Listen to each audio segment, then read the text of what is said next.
Kids. No kids. Kids. No kids. Kids. Kids. No kids. Kids. Good morning, everyone. Or afternoon or evening, I don't know. I don't know where you're watching this. I tried to shoot this video yesterday and ran into a bunch of roadblocks at the end of the day. Students needed to speak with me, staff members needed to speak with me, and even now, children are trying to come into my door, even though I put a sign on it that said I'm doing something and I'll be there in a moment. But anyway, I came in early this morning just to make this.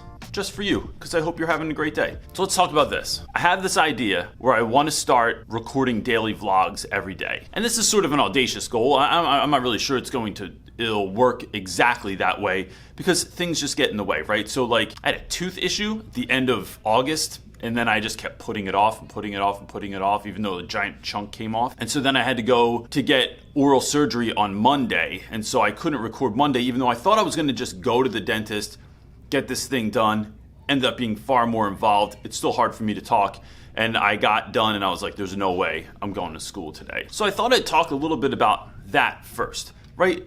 It's really hard when you want to call out sometimes and like you feel guilty about it, or you feel like you want to be there every day for the kids, or you don't want to be the teacher that calls out. And my first year teaching, I thought I'd never ever call out.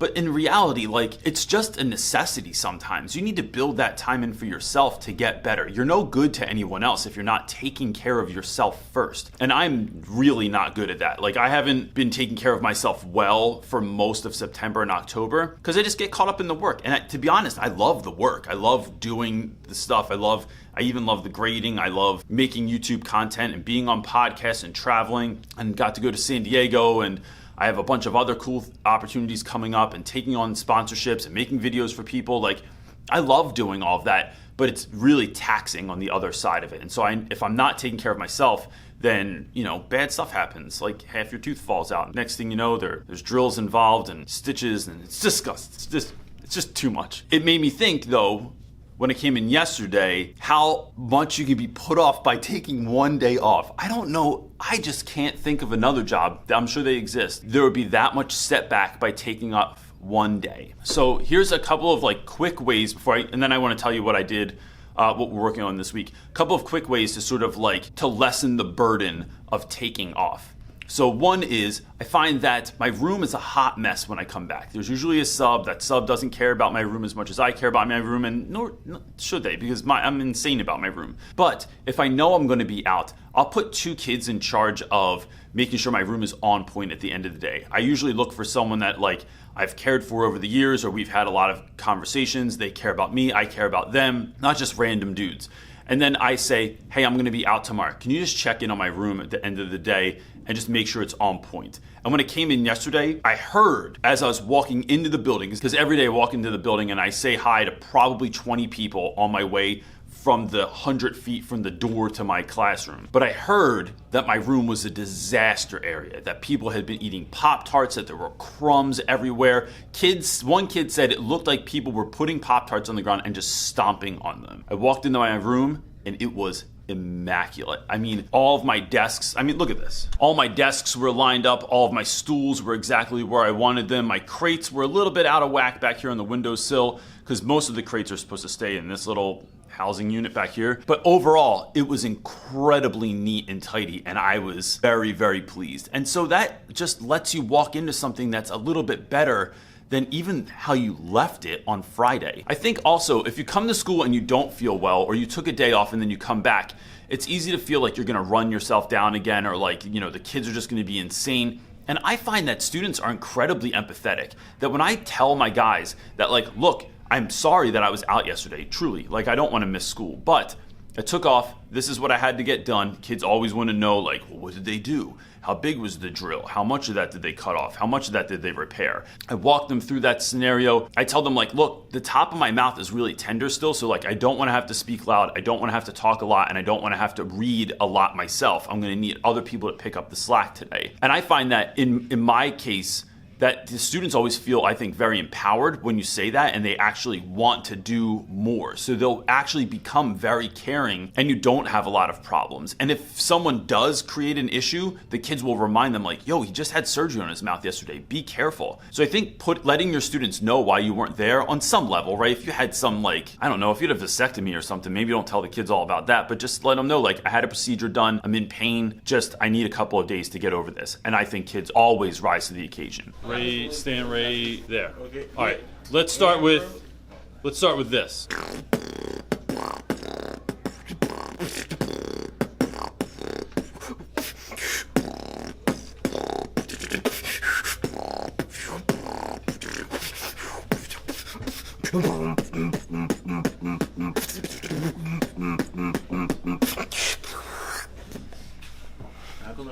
You're my best friend now. Why are you so small? Look, you can't even get on the screen. How are you, Muppet? Great. Good. Good talk. Yeah, good talk. All right, later. This is Tamir. He's new this year. Bars. What was the best thing that happened today? Best thing that happened today. Life, like, just coming. Do you want anyone to hear you? Yes. Yes. Okay. You. What's the best thing that happened today? Being in Reynolds class. Hey, that's a good answer. Yeah. I'm not giving you extra credit. I don't care. See that kid get his phone taken today? Yeah. He stuck that door in the wall. Let's show him that real quick. Here's what happened when someone had their phone out in class today. Oh wait, I forgot to record it. This kid had his phone out in class today, so we hung it to the wall up here. Now he's trying to get it back. If you want to help somebody out, that's fine. Yo, don't help my son. You might not reach him. There it is. Good work. Reynolds, I keep looking at myself. You can't. You have to look in there. I know. What was the worst part of your day? Wow. Nothing was the worst part of my day. Really? You had a good day? Yeah. I think you were in videos last year. Yeah, I was. When you were helping me with the store. You were No, not the store. It was the declamation. You were a lot more miserable last year. You seem happier this year. He was miserable in elementary school. He's No, miserable. I was chilling in elementary school. No, all you did was complain, walk around and complain in the hallway. Yeah, I was. Why are you so really nice did not this want year to be here. and helpful? Cause like now, like I see BL differently. Does it bother you that I'd say that you're helpful and nice? No. I see you're trying to look like. Not at all. Yeah, look, don't smile, because then everyone's gonna know you're nice. I am nice. You gotta put on your dad face. Good. That's the thumbnail right there. Wait, let me tell you one of my favorite things about this. Two things. One, the ring light shows up in your glasses, which makes you look like you either have no eyes or you're half angel. Two, I am so tall. Yeah. I'm way taller than you. There we go. Let's do this. Now my head just looks gigantic. Just stand up. How's your day? It was good. Remember we went to Belize together last year? Yeah, you still never made the video. I did. There's a video up online. I never saw it. Look. Do you have YouTube? Yes. My life consists of YouTube. All right, mine too. This is hurting my legs to stand like this. I'm too old. What was the best part of your day? Lunch. Seriously? Lunch. Like, I can see kids that have good lunch saying that, but here? The only reason why I lunch because I ain't had to worry about classes and all that. All right. I mean, we had better food in jail when I was there. Like that, I guarantee. Longest 3 hours of my life. You was really in jail? For 3 hours, yep. For real? Yep. Remember why I went to jail? You and your brother was on the roof. No, not that. Because I cut those labels on pillows that say don't remove under penalty of law. Cut them off. It's Yep. labels. Because I'm a savage. How's your year going so far? It's good. Terrible. Do you guys have any details in your whole life about anything? This is every question. You How asked me doing? about school. Good. I know, but if we're not on camera, you tell me 75 things that was going on right now. I don't know what else to say. But I can tell you it's a different change from 9th and 10th. Wait, there's a difference between 9th and 10th? Uh-huh. What? 10th grade, you can't slack because you got to be on your work. Because then your grades going to start dropping. It's slackless? 10th grade? Yeah. That sounds like, I think I just made up a new slang term. Slackless. Here comes some other kid that I don't know in my room too. I need an on-air sign. Cephas asked if I have to do vocal prep, like this is Anchorman. The bishop wore buttless chaps to the bat mitzvah. So like quick recap on the day. So I started reading this book, Think and Grow Rich. I heard somebody mention it on a podcast, so I ordered it, which is how I get most of my books these days. So we did independent reading. Some classes did it for 20 minutes. Some classes only did it for 10 minutes. It depends on the ability for the students to sit still. So what I'm trying to do is build them, sort of like build success into the class. So if I think that, 8 to 10 minutes is going to be pushing it because you have low attention span, then I'll push 10 minutes and I just give them reminders. I tell them that they're doing a good job, and then we read in class. I always read with them. I find that the more I can engage in lessons with my students, the greater their chances to like stay with it. So if I give out an assignment and I sit at my desk and grade stuff, there's more times than not kids are going to be screwing around. They're not going to be doing what they're supposed to be doing. But if I have something like independent reading and I model for them what it looks like to be doing that work, I find I get a better ROI on that. So I just think that that's something I've learned over the years. Then they worked on this paper right here. They drew out this part of the Odyssey, which was the part when they were in the underworld. And so for each box, they have to make a picture of something important that happened. It's two-sided. Then they have to say what characters were in that part, what the setting was, and what was going on in the picture. It's just a really quick way that, you know, one kid in a group or two kids in a group can work on this to get a sense of what just happened in the book. So you are reading it, then we watch a part from the movie, we discuss that, and then they do this, and it's really cementing the understanding for kids that have a hard time with things like reading comprehension. You're making them go over it multiple times in all different ways. And then we went over answers to the study guide that I gave out earlier in the week that was based on the reading as well. And that's really just check for understanding. And then I hold on to all the study guides. I have a bunch of crates in my room. Each crate has a period number on it. Each period number belongs to that period, and I keep two things in there. I keep their journals, so these composition books, which are only used for my class anyway, and I keep all their study guides. Now that's sort of babying students a little bit, but in the beginning of the year, I'd rather them have all the materials and then collect them. And so as long as they're doing the work, I'm keeping them organized for them, and then I give them back. This does not last the whole year, but at the beginning of 9th grade, I find there's enough stuff changing and you're getting enough papers and everyone's book bag looks like an explosion that happened at Staples. I find that if I just hold on to that stuff, I get better work out of the students. You could call it a staplosion. That better be in the video. I swear to God, that was gold. If you're not in the US, you don't know what Staples is. Staples is an office supply store. So, and if Staples explodes, what is it, Cephas? A staplosion. Oh, then we decided to do a new thing. So this year I got a Promethean board in my room. This situation right here, which is like a touch screen. It's essentially a large tablet.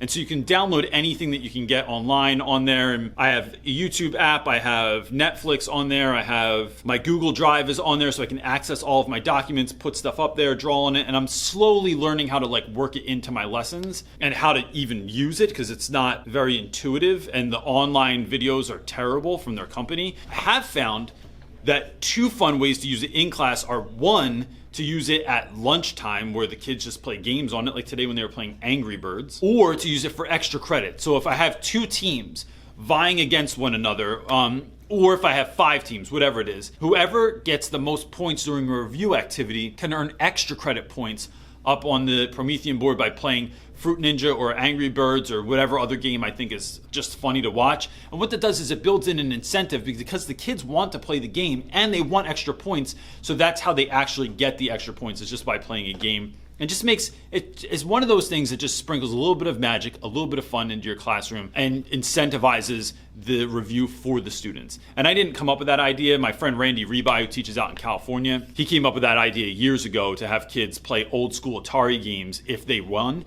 And that's how they would get extra points. And that's it. Time to go. I'm going to clean up this desk and then I'm going to go home. And the new Fortnite update came out. And so the boy is excited about that until tomorrow.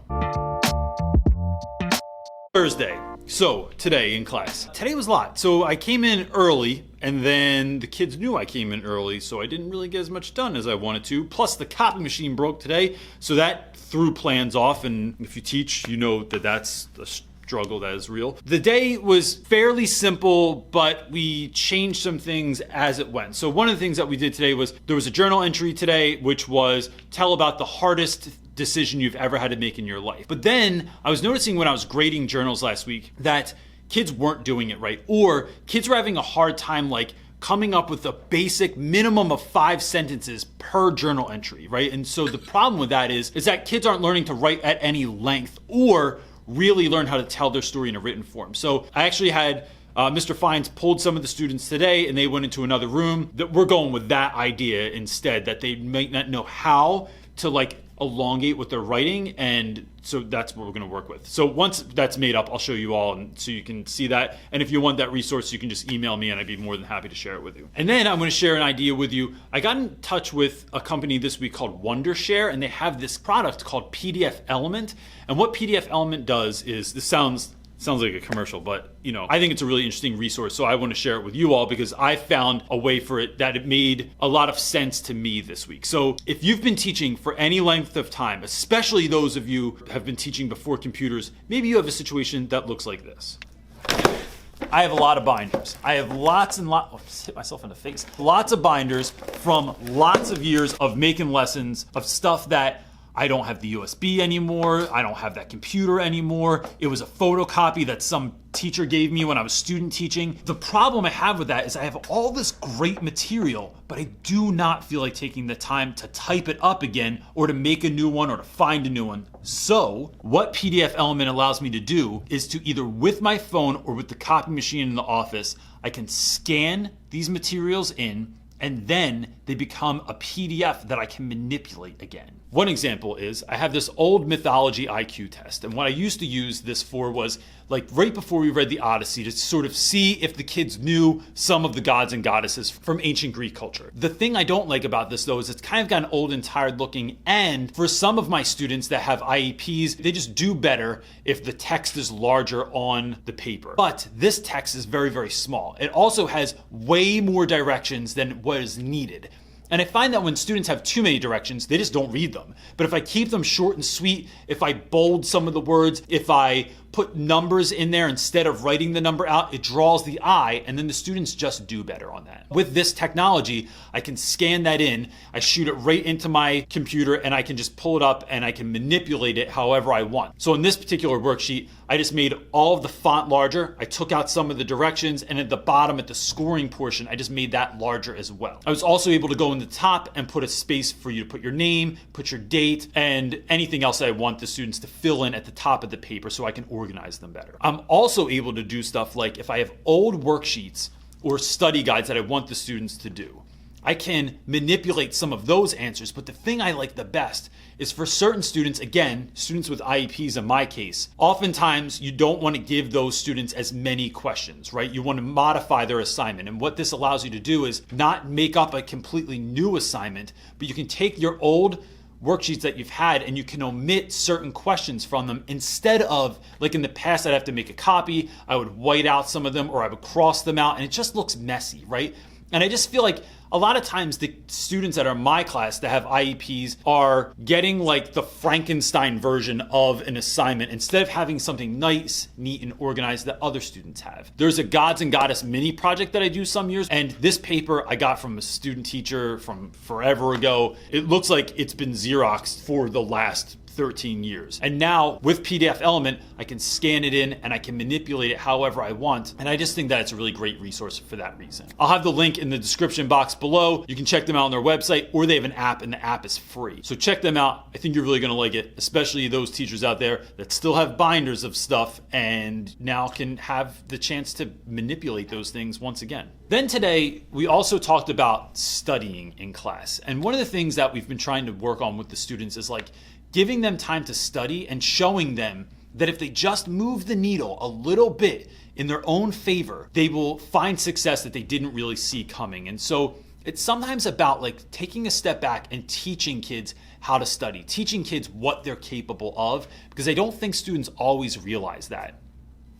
And then with a couple of classes, we had to have what my good friend Sarah Flounders calls the heavy, deep, and real, where you have to just stop class because no one's doing what they're supposed to be doing. They're acting out of pocket or they're being crazy, and you have to just stop them and remind them of why you're doing what you're doing. I'm a big fan of telling kids why they're doing what we're doing. So this morning, Fines and I stopped class and we talked to them about why we're writing journal entries, the value of learning how to write a little bit longer, the value of learning how to read, the value of grit, the value of pushing through. And not in any kind of like fake way, but we just, it's called Real Rap with Reynolds for a reason, where we just stop and have real rap with kids and actually talk to them about it. I think sometimes if you just stop class and do that and remind kids why we're doing what we're doing, there's something that comes out of that Just like for any of us, if you stop and remember why you do any of the things that you do in your life, why you're married to the person that you're married to, why you worked at the job that you work at, and if you had if there was some passion there before, that's a good way to tap back into that passion again, to remind yourself, oh yeah, this is why I do what I do.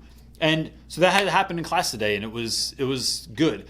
And then that was it. It was a pretty fast day. I did a lot of grading today, and I had only 2 classes this morning. I had a huge chunk of time off in the afternoon, and then I taught all afternoon, which is not my favorite scenario because I'm way more energetic in the beginning of the day. And I feel like when you teach kids at the end of the day, they had like 100 chances to get in trouble that day, and then you're just kind of like batting cleanup on somebody else's job that they just, I don't know. Somebody gets yelled at enough, and then you get them at the last period of the day. It's like, good luck.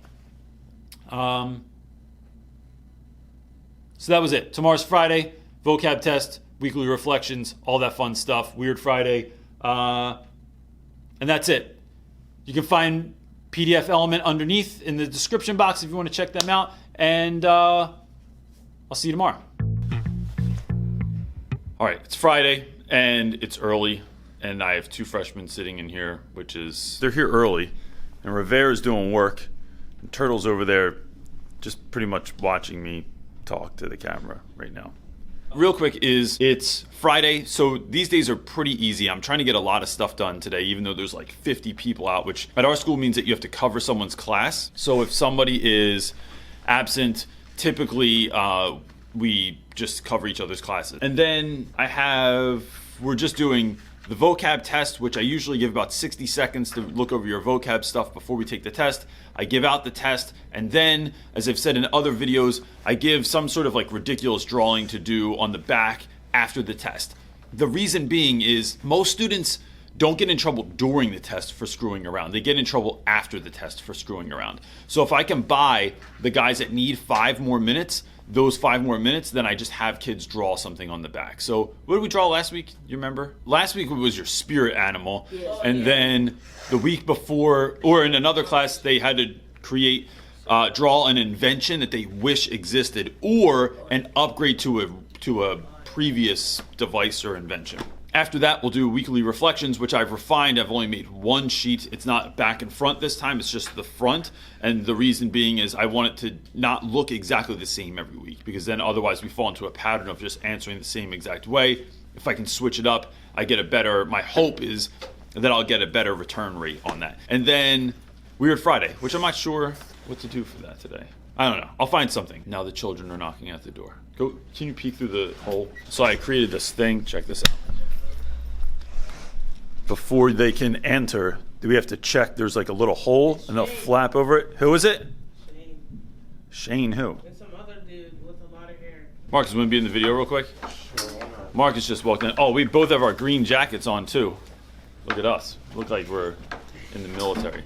Marcus, your head isn't even going to fit in the shot, really. It is, unless I do like this. Other than that, it's in it. We're matching today. Yeah. And we look like twins. People aren't even going to be able to tell us apart, I think, right now, because we have these jackets on. Right. Marcus, can you tell me about every day? Let's talk about this real quick. Every day, Marcus comes into my room early. He's usually in here before I am. Marcus is one of very few kids that's allowed to be in my classroom when I'm not here. But every day, there's food on the ledge over here. Can you tell everyone about the food? Because I think this is one of my favorite stories of the year. So basically, in 9th grade, I met this kid, this very young kid, and he didn't really talk to people, and I had to get him out his shell, and we became best friends ever since that. So he doesn't like going downstairs to get breakfast or lunch, so I bring it up to him. And every day, Marcus leaves food on there, and everyone knows not to mess with it. Yeah. And if he's not here, that food just sits on the shelf until Monday. Yeah, pretty much. Thankfully, Pop-Tarts have a shelf life of like 1,000 years, so. Why does everyone does this? Everyone does Instagram pictures because of the ring light. It also helps if you want to do your makeup in the morning, too. Let's go have Friday. So I'm sitting here editing this situation, and I realized that I forgot to record for Friday. I did all that stuff at the end, and then kids came in, and I got distracted, and people needed help, and then I forgot that I didn't actually record anything. So, yeah. But I did make a very cool ending for this that I like. So check this out, and then I'll see you next week, guys. Peace.